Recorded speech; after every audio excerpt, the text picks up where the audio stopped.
পড়ছিলাম তাজমহল দ্বিতীয় খণ্ড, কলমে প্রিমা ফারনাথ চৌধুরী, পর্ব সংখ্যা 19। শাইনা নিজের ভাই বোন আর মা বাবাকে দেখে একটু ভরসা পেল। শাহিদা বেগম দোয়া দুরুদ পড়ছেন, বলছেন কাঁদিস না মা, সব ঠিক হয়ে যাবে। আশরাফের বাপ কোথায়? শোনো না, ওর মামুদের একটু খবর দাও না। আনিস দ্রুত সবাইকে সাইডে সরিয়ে দিল। শাইনাকে কোলে তুলে নিয়ে যেতে যেতে সে শান্ত গলায় বলল, এতজন ওখানে গিয়ে কি করবে আম্মা? এখন কাউকে কিচ্ছু বলার দরকার নেই, আমি খবর দেব পরে। শাহিদা বেগম দীর্ঘশ্বাস ফেলে হার মেনে নিলেন। আচ্ছা আচ্ছা, কাউকে কিছু বলছি না। শরীরের কাঁপুনিতে শাইনার চোখ বেয়ে শুধু জল ঝরছে। ঘরময় ছোটাছুটি, ব্যাগের রিপোর্ট, কাপড় চোপড়, প্রয়োজনীয় জিনিসপত্র সব গুছিয়ে গুছিয়ে তোলা হচ্ছে। এরই মধ্যে তৌসিফ রায়হান পৌঁছে গেছে। দুই বাড়ির তরুণ তরুণী আর দুজন মুরব্বী শাহিদা বেগম ও রওশনারা যাওয়ার সিদ্ধান্ত নিলেন। তাসনোভা তিতলি আর তৌসিফের সাথে ব্যাগপত্র গুছিয়ে গাড়িতে তুলে দিয়েছে। সে একপাশে দাঁড়িয়ে আছে আতঙ্কিত হয়ে, মুখ ফ্যাকাশে, ভয়ে তার হাত পা ঠান্ডা। শাইনার এসব দেখে তার একটা সিদ্ধান্ত আরো পাকাপোক্ত হয়ে গেল, সে জীবনেও বিয়ে করবে না। কি ভয়ানক ব্যাপার স্যাপার! শাইনা নয়, মনে হচ্ছে তার শরীরের সমস্ত হাড়গোড় মরমর করে ভাঙছে। ফোনটা শক্ত করে ধরে আছে সে। তাজদারকে একটার পর একটা আপডেট দিচ্ছে, মাঝে মধ্যে বকা খেয়েও যাচ্ছে। সে নিজেও বুঝতে পারছে না এখানে তার দরকারটা কি। শাইনার ভাই বোনরাই তো সব সামলে নিচ্ছে। ভাইয়া না বুঝেই খালি বকে। রায়হান তাকে হাতের ইশারায় ডাকলো, নুভা এদিকে। সে এগিয়ে গেল। জি, তুমি যাচ্ছ? হ্যাঁ, আমি ছোট আর তিতলি একসাথে যাব। আচ্ছা, বাকি যা যা লাগে সব গুছিয়ে এসো। তাসনুভা তাকে আশ্বাস দিল। সাথে সাথে অপর পাশ থেকে আবারও ফোন এলো। রায়হান জানতে চাইল তাজ। তাসনুভা মাথা দোলাতেই সে হাত বাড়িয়ে ফোন নিল। ওপাশ থেকে উদ্বিগ্ন কণ্ঠস্বর ভেসে এলো। রায়হান তাকে আশ্বস্ত করে বলল, ওদের গাড়ি ছেড়ে দিচ্ছে, আমরা যাচ্ছি পরের গাড়িতে, চিন্তার কিছু নেই, সবাই ওখানে আছে, ডাক্তার কি বলে দেখি। কথা বলে তাসনোভার দিকে ফোন বাড়িয়ে দিল সে। পাড়া পড়শিরা উঠোনে জামায়াত হয়েছে, এক একজন এক এক পরামর্শ দিচ্ছেন। কেউ কেউ বলছে, বাবা গো বাবা, আশরাফের মার এই মেয়ে মনে হয় না আর জীবনেও বাচ্চা কাচ্চা নেবে, একটা হতেই সবাইকে হয়রান করে ফেলেছে। পাশ থেকে শাইনার দাদি ধমকালো, আহা, এসব কথা বলার সময় এখন? এখন কি আগের যুগ আছে? আগে খাবার দাবারে পুষ্টি ছিল, মানুষ খাওয়া দাওয়া বেশি ছিল। এখনকার মানুষ অত খেতে পারে, খাবারের পুষ্টি নেই, তাই শক্ত সামর্থ্য কম। পারলে আমার নাতনিটার জন্য দোয়া করো, নইলে চুপ থাকো। নাতনির জন্য ওনার বেশিই চিন্তা হচ্ছে। তিনি মনে মনে কিছু নিয়ত করলেন। নাতনি সুস্থ হয়ে বাচ্চা নিয়ে ফিরে এলে রোজা রাখবেন, তাহাজ্জুদ পড়বেন, কিছু দান সদকাও দেবেন। পরপর দুটো গাড়ি হাসপাতালের উদ্দেশ্যে রওনা দিল। কিছুক্ষণ পরেই এসার আজান দেবে হয়তো। বাড়ির পেছনে নিরি কুকুরগুলো একসাথে ডাকাডাকি করছে। দাদিমা শাওনকে বলল, এগুলো তারা তো, আমার নাতিটার আর খেয়ে দেয়ে কাজ নেই, এদের খাইয়ে দিয়ে পালে কেন বুঝি না। আনিসকেই বকছিলেন তিনি। অফিসে যাওয়ার আগে আর আসার পরে সে কুকুরগুলোকে খাবার দিয়ে যায়, সেগুলো সারাদিন তাদের বাড়িটাকে পাহারা দেয়। তাসনোভা তাজদারের সাথে কথা বলছে আর ঘরদোর গোছগাছ করছে। এগুলো গুছিয়ে সে হাসপাতালে যাবে। তিতলিকে বলেছে কাজ করতে, তিতলি কাজ করবে না, সে জুতো পরছে। সবার আগে সে রেডি, কাজবাজ করতে পারবে না আজ। আজ তার খুশির দিন। তিতলি রেডি হয়ে বসে আছে, তার এখানে মন টিকছে না। সে একবার তাসনোভার ঘরে, আরেকবার তাসফিন আর তৌসিফের ঘরে ছোটাছুটি করছে। আজ সকালে তাসফিনও এসেছে বাড়িতে। তার অ্যাডমিশন টেস্ট শেষ হওয়ায় সে বাড়ি ফিরে এসেছে। সে একটু লাজুক। ঝিমলি আর শাইনাকে বেশি লজ্জা পায়, তাসনোভা তৌসিফেকে ভয়। ঝিমলি তাসনোভার ঘরে যাচ্ছিল, তখনই তাসফিনের ঘরে উকি দিল। তাসফিন তার ছেলে রুহাবকে সামনে বসিয়ে খেলনার জিনিসপত্র দিয়ে তাকে হাসাচ্ছে।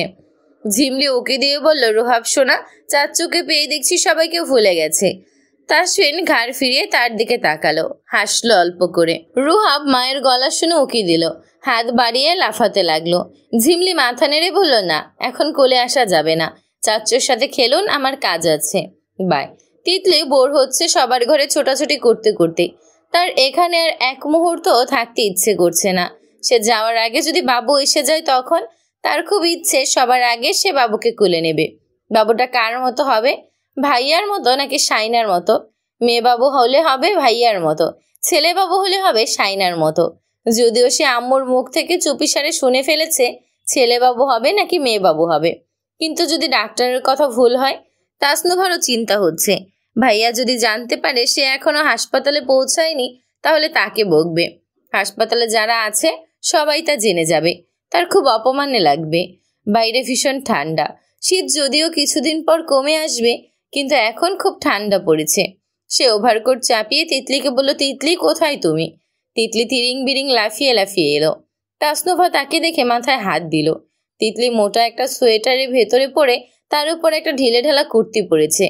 তাকে দেখতে ভীষণ মোটা লাগছে, এমনিতেই সে গুলোমুলো, এভাবে সোয়েটার পরায় আরও। সে বিস্ময় প্রকাশ করে বলল, তিতলি তুমি মানুষ? তিতলি দাঁত দেখিয়ে হাসলো। ভাইয়ে বলেছে আমি পুতুল, মানুষ না। ইংরেজিতে বলে বারবিডল। তৌসিফ সাথে সাথে ঘরে পা রেখে বলল, যখন বলেছি তখন তুই পুতুল ছিলি, এখন দামড়ি বেটি হয়ে পুতুল সাজছিস, বেয়াদব। তিতলি গাল ফুলিয়ে তাকালো, তারপর মুখ মোচড় দিল। তৌসিফ তার মাথা চাপড়ে দিয়ে তাসনুভাকে বলল, তোর সাজগোজ কমপ্লিট? তাসনুভা আকাশ থেকে পড়ল, কোথায় সাজগোজ করেছি? তৌসিফ হার মেনে নিল, আচ্ছা করিসনি, চল এবার। ঝিনুক এসে রওশনারা ফোনে যা যা পাঠাতে বলল সব ব্যাগে ভরে নিয়ে এলো। তাসফিন তখনই রুহাবকে কোলে নিয়ে এলো।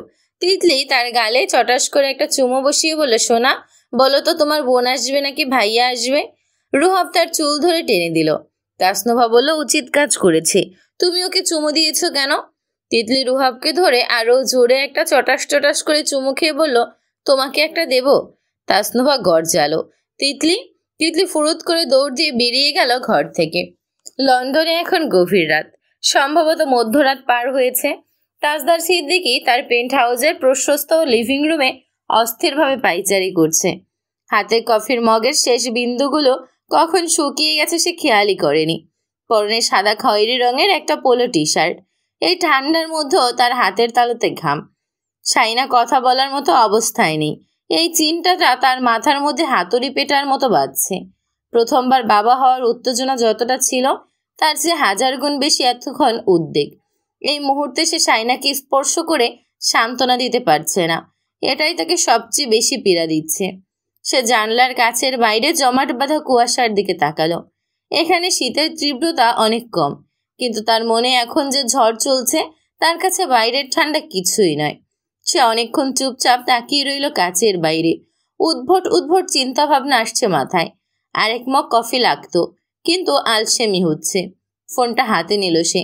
গত 1 ঘন্টায় সে প্রতি 15 মিনিট অন্তর অন্তর আনিস, রায়হান আর তৌসিফকে ফোন করেছে। প্রতিবারেই শুধু সে জানতে চেয়েছে এখন কেমন আছে, আর উত্তর এসেছে এখনো একই রকম। সে আবার তাসনুভার নাম্বার ডায়াল করল। তাসনুভার কণ্ঠস্বর শোনা গেল, সে হাঁপাচ্ছে। ভাইয়া আমরা পৌঁছে গেছি। তাজদার কিছুক্ষণ চুপ থেকে বলল, এখন কোথায় সবাই? আমরা সবাই হাসপাতালের ওয়েটিং রুমে আছি। ডাক্তার কিছু বলল?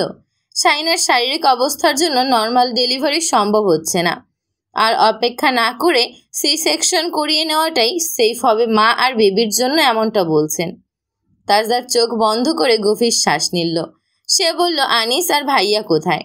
ডাক্তারদের সাথে কথা বলছেন। তাজদার দ্রুত বলল, পরিস্থিতি গুরুতর হলে দেরি না করে সি সেকশন করানোই ভালো।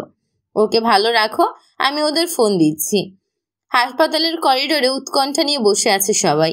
আনিস আর রায়হান তখন কথা বলছে নিজেদের মধ্যে। ডাক্তার বলে গেছেন আমরা অনেকক্ষণ চেষ্টা করেছি। রোগীর শারীরিক অবস্থা দেখে মনে হচ্ছে আর অপেক্ষা করাটা ঠিক হবে না।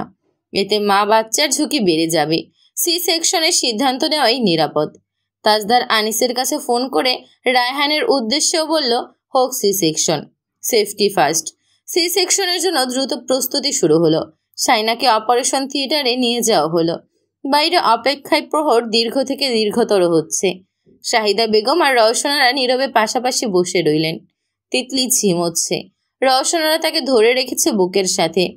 তৌসিফ এসে তার মাথায় চটি মারতে সে হকচকিয়ে উঠে গেল। চেঁচিয়ে চেঁচিয়ে বলল, চোর চোর। সবাই হকচকিত।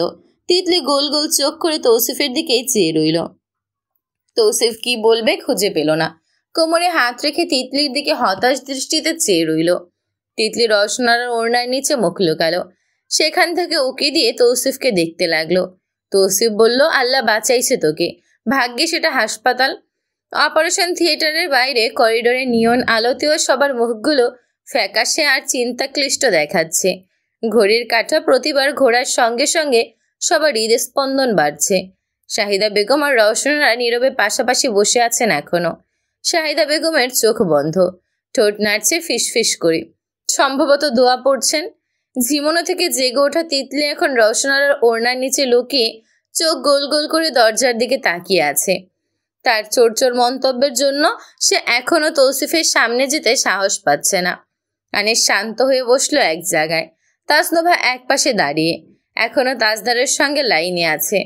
তাজদার প্রতি মিনিটে আপডেট চাইছে। অনেকটা সময় পেরিয়ে যাওয়ার পর সবার অপেক্ষা ফুরলো। বন্ধ দরজার ওপাশ থেকে ভেসে এলো তীক্ষ্ণ ছন্দময় কান্নার সুর। ছোট্ট একটা প্রাণের অস্তিত্ব জানান দিচ্ছে তার প্রথম চিৎকার দিয়ে। একটানা সতেজ কান্নার সুরটা অপেক্ষারত সবার কানে মিষ্টি সুরের মতো বাজছে। সেই কান্না বলে দিচ্ছে পৃথিবীর বুকে নতুন এক আলোর আগমন হয়েছে। অপারেশন থিয়েটারের দরজা খুলে গেল। বাইরে অপেক্ষারত সবার শরীর একসঙ্গে সোজা হয়ে গেল। সবাই রুদ্ধশ্বাসে তাকিয়ে রইল দরজার দিকে। শাহিদা বেগম, রওশনারার চোখে মুখে আনন্দের অশ্রুবন্যা। তিতলি আনন্দে লাফিয়ে উঠে বলল, বাবু কাঁদছে, বাবু এসেছে। ভেতর থেকে একজন নার্স দ্রুত পায়ে বেরিয়ে এলো। কোলের বাচ্চাটি ভীষণ রুষ্টপুষ্ট শরীরের একটি বাচ্চা, মাথা ভর্তি চুল, কাঁদছে ভীষণ। আনিস নার্সের সামনে গিয়ে দাঁড়ালো। আমার বোন। নার্স মিষ্টি হেসে বললেন, চিন্তার কিছু নেই, সি সেকশন সফল হয়েছে, মেয়ে বাবু হয়েছে। মা ও সন্তান দুজনেই সুস্থ আছেন। মেয়ে বাবু, তার মানে ভাইয়ার মতো হবে? ইয়েস। তিতলি খুশিতে ছটফটিয়ে উঠল। তৌসিফ হাসতে হাসতে তার মাথা চাপড়ে দিতে যাচ্ছিল, কিন্তু নিজেকে সংযত করল। সবাই একসাথে স্বস্তির নিঃশ্বাস ফেলল। শাহিদা বেগম এবং রওশনারা সঙ্গে সঙ্গে আল্লাহর কাছে শুকরিয়া আদায় করলেন। শাহিদা বেগমের চোখ দিয়ে আনন্দ অশ্রু গড়িয়ে পড়ল। আনিস বাচ্চাকে কোলে নিতে নিতে মাথা নেড়ে নার্সদের ধন্যবাদ জানালো। সে মাথা নিচু করে নীরবে সদ্যজাত বঞ্ঝির কপালে একটা আলতো চুমো এঁকে দিল। তৌসিফ আনন্দে শাওনের পিঠ চাপড়ে দিল। এসেছে তোর পকেট খালি করতে। শাওন বলল, ধুর বেটা, পকেট এমনিতেই খালি। রাওহান বলল, তাজদারকে ফোন দাও। তাসনোভা দ্রুত তাজদারের নম্বরে ফোন দিল। খবরটি পৌঁছে যেতেই তাজদার কান খাড়া হয়ে শুনল কান্নার শব্দটা। সদ্যজাত শিশুর সতেজ কান্নার শব্দ। তার বুক থেকে বহুক্ষণ ধরে চেপে রাখা ভারী পাথরটা সরে গেল। সে ধীরে ধীরে চেয়ারে ধপ করে বসে পড়ল। বুকের ভেতরে উষ্ণ স্রোত অনুভব হলো। পিতা হওয়ার এই অনির্বচনীয় অনুভূতির নাম আছে কোনো? থাকলেই বা সেটা কি? সে কাপা গলায় বিড়বিড় করল, আলহামদুলিল্লাহ। হঠাৎই জন্য তার মনে হলো এই 1000 মাইল দূরত্ব একটা বিশাল কাঁটাতার। সে বাবা হলো, অথচ মেয়ের ছোট্ট আঙুলগুলো ধরতে পারল না।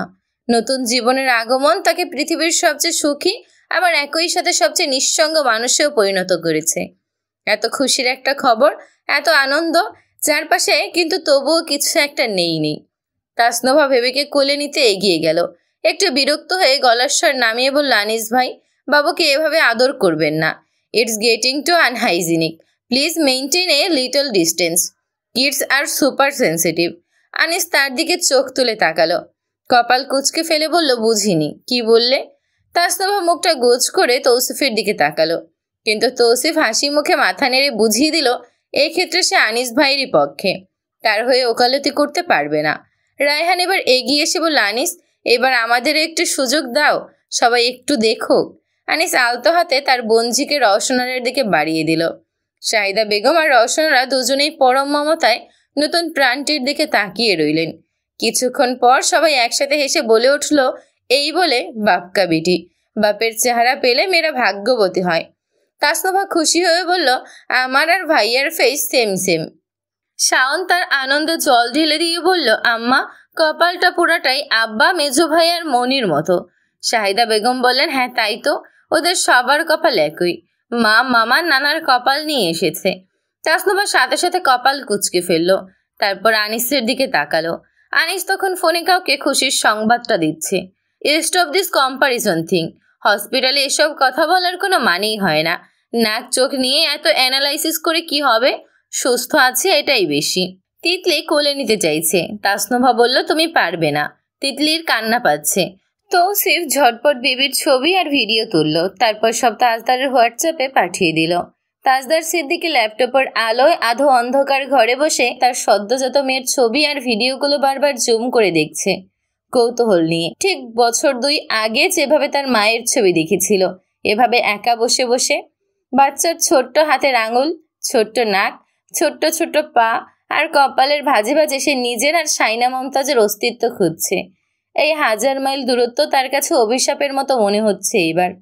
শাইনা তখনও অপারেশন থিয়েটারের পাশের পোস্ট অপারেটিভ কেয়ার ইউনিটে। অ্যানেস্থেসিয়ার ঘোর কাটছে ধীরে ধীরে। তীব্র প্রসব বেদনা আর অস্ত্রোপচারের ধকল তাকে ক্লান্ত করে দিয়েছে। শরীর অবসন্ন, তবে বুকের মধ্যে অদ্ভুত একটা শান্তি, তৃপ্তি। পৃথিবীর সবচেয়ে মূল্যবান ভারমুক্তির অভিজ্ঞতা নিয়ে শুয়ে আছে। একটা প্রাণ সঞ্চার হয়েছে তার মধ্যে থেকে। এটা কি চারটেখানি কথা? 1 বছর আগেও সে কি ছিল, কেমন ছিল? ধীরে ধীরে চোখ খোলার পর তার প্রথম দৃষ্টি পড়ল শাহিদা বেগম আর রওশনারার দিকে। মায়ের চোখে জল, কিন্তু সে জল শুধু জল নয়, আনন্দ অশ্রু। শাহিদা বেগম মেয়ের কপালে আলতো করে হাত বুলিয়ে দিলেন, কপালে চুমু আঁকলেন। শাইনার চোখেও জল এলো। সে ক্ষীণ কণ্ঠে জিজ্ঞেস করল, কার মতো দেখতে হয়েছে আম্মা? একদম ওর বাপের মতো। কথাটা শুনে শাইনার ঠোঁটের কোণে সদ্য আসা হাসিটা মুহূর্তে মিলিয়ে গেল। চোখ দুটি স্থির হয়ে রইল ছাদের দিকে। মনে মনে ভাবল, 9 মাস পেটে ধরেছিলাম আমি, প্রসব বেদনা সহ্য করে অপারেশনের ধকল সামলালাম আমি, জীবন মৃত্যুর মাঝামাঝি দাঁড়িয়েছিলাম আমি, আর সবাই মিলে এক লহমায় বলে দিল সে হয়েছে একদম বাপের মতো। এ কেমন বিচার? সে খুশি হবে নাকি অসন্তুষ্ট নিজেই বুঝে উঠতে পারল না। এই অনুভূতিটা সম্ভবত সব নতুন মায়েরই হয়। দীর্ঘ পরিশ্রম শেষে পৃথিবীতে আসা সন্তানটা যখন চেহারা তার নিজের সামান্যতম ছাপও না রেখে পুরোটা বাবার মতো হয়ে যায়, তখন মিষ্টি অভিমান আসেই। কিন্তু সেই অভিমান বেশিক্ষণ টিকল না। মেয়েকে যখন তার পাশে এনে রাখা হলো, শাইনা তখন সব ভুলে গেল। ছোট্ট নরম তুলতুলে হাত পা নাড়ানো শিশুটির দিকে তাকিয়ে তার মনে হলো, সে দেখতে কার মতো হলো তাতে কী বা এসে যায়। তার সব কিছুই তো ওকে ঘিরে হবে আজকের পর থেকে। সে ক্লান্ত চোখ দুটো কোনো মতে খুলে তার মেয়ের মুখের দিকে তাকিয়ে রইল। সদ্য ভূমিষ্ঠ সেই ছোট্ট শরীরটা তার পাশে নরম চাদরে মোড়ানো। ছোট্ট হাত পাগুলো নেড়ে সে নীরবে তার মায়ের নীরব পর্যবেক্ষণে বরণ করে নিচ্ছে। নাক, মুখ, ঠোঁট সবকিছু নাকি তাজদার সিদ্দিকের মতো, কিন্তু সে কিছু বুঝতে পারছে না কেন। তাজদার সিদ্দিকীকে কখনো এত মনোযোগ দিয়ে দেখেনি বলে। দিনের পর দিন, রাতের পর রাত সে তার পাশে ছিল, কিন্তু কখনো এভাবে খুঁটিয়ে খুঁটিয়ে তার ঠোঁটের গড়ন, তার নাকের তীক্ষ্ণতা, এমনকি তার আঙুলগুলোর দৈর্ঘ্যও দেখেনি। তাদের সম্পর্ক যথেষ্ট গভীর ছিল, কিন্তু তবুও নিবিড় মুহূর্তগুলোতে চেহারার সূক্ষ্ম কাঠিন্য, নাকের তীক্ষ্ণতা, ঠোঁটের গড়নের মতো খুঁটিনাটি বিষয়গুলো কখনোই নজরে আসেনি তার। নাকি তার আগ্রহ ছিল না বলে? আর আজ এই রিকভারির রুম শুয়ে 1000 মাইল দূরে থাকা মানুষটার প্রতিচ্ছবি সে খুঁজে বেড়াচ্ছে এই সদ্যজাত শিশুর মধ্যে। এই একরত্তি মেয়েটাই তাকে তার প্রতিবেশী স্বামীর অপঠিত অধ্যায় পড়তে শেখাচ্ছে। কি অদ্ভুত! শরীরে হাত বাড়াবার শক্তি ছিল না, কিন্তু সে ফিসফিস করে ডাকলো মেয়েকে। কি বলে ডাকলো নিজেই বুঝে উঠতে পারল না। নার্স আলতো করে বাবুকে তার বুকের উপর দিল। নরম সেই ছোট্ট শরীরটা, হালকা ওজন, শাইনার ক্লান্ত শরীরে অপার্থিব শান্তি এনে দিল। তার মুখের সাথে ছোট্ট গালটা ঠেকে রইল চুপচাপ। সদ্যজাতর চাদরটার মিষ্টি গন্ধটা তার সমস্ত ইন্দ্রিয়কে শান্ত করে দিল মুহূর্তেই। এত শান্তি, শক্তি কতদিন সে খুঁজে পায়নি নিজের মধ্যে। শাইনা চোখ বুঝেছিল। হঠাৎ তার চোখের সামনে আলো এসে পড়ল। তিতলি ফোন নিয়ে এসেছে। সে অতি সাবধানে শাইনার মুখের সামনে রাখলো। ভিডিও কলে তাজদার সিদ্দিকী। তিতলি উৎফুল্ল কণ্ঠে বলল, নাও কথা বলো। শাইনা সরাসরি স্ক্রিনের দিকে তাকালো না। না তাকিয়ে চোখের কোণে এক চিলতে দৃষ্টিতে দেখতে পেল তাজদার সিদ্দিকী মনোযোগ দিয়ে তাকে আর বাবুকে দেখে যাচ্ছে, পলকও না ফেলে। স্বস্তির নিঃশ্বাস ফেলছে তাকে এভাবে দেখে। মেয়ে হুবহুব তার মতো দেখতে হয়েছে বলে তাজদার সিদ্দিকীর ঠোঁটের কোণায় যে গর্বিত হাসি ঝুলছে তা শাইনা দেখতে চায় না বলেই তাকালো না সরাসরি। তাদের দুজনের মধ্যে হওয়া সেই শিশুসুলভ বাজিটা তাজদার সিদ্দিকী জিতে গেছে এই মুহূর্তে। সে তা প্রকাশ করতে নারাজ। তাজদার সিদ্দিকী বড় মগে কফি নিয়ে বসেছে। চুল এলোমেলো, নির্ঘুম রাতের চিহ্ন চোখের নিচে। তারপরও ঠোঁটের হাসিটা লুকোনোর অপ্রচেষ্টা করছে কফির মগে চুমুক দিয়ে। ঠোঁটের সামনে থেকে কফির মগ সরিয়ে ক্যামেরার সামনে একটু ঝুঁকে এসে চুল আর শার্টের বোতাম ঠিক করতে করতে বলল, হাই। শাইনা এবার ধীরে ধীরে তাকালো সরাসরি। তাজদার সিদ্দিকী আবারও কফির মগে চুমুক দিল। শাইনার চেহারা দেখে তার হাসি চেপে রাখা দায়। সে গর্ব করে বলল, congratulation of officially becoming the baby mama of Tajdar Siddiqui's beautiful daughter. Oh yes, production quality is top notch, really impressive. Shaina চুপচাপ তাকিয়ে আছে। তাজদার সিদ্দিকীর সাথে মেয়ের মুখের খুঁটিনাটি মেলানোর চেষ্টা করছে সে। এই মুখ সে এভাবে খুঁটিয়ে খুঁটিয়ে কখনো দেখেছে বলে মনে হয় না। তাজদার কপালটা একটুখানি কুঁচকে বলল, নজর টিকা লাগিয়ে আসা উচিত ছিল।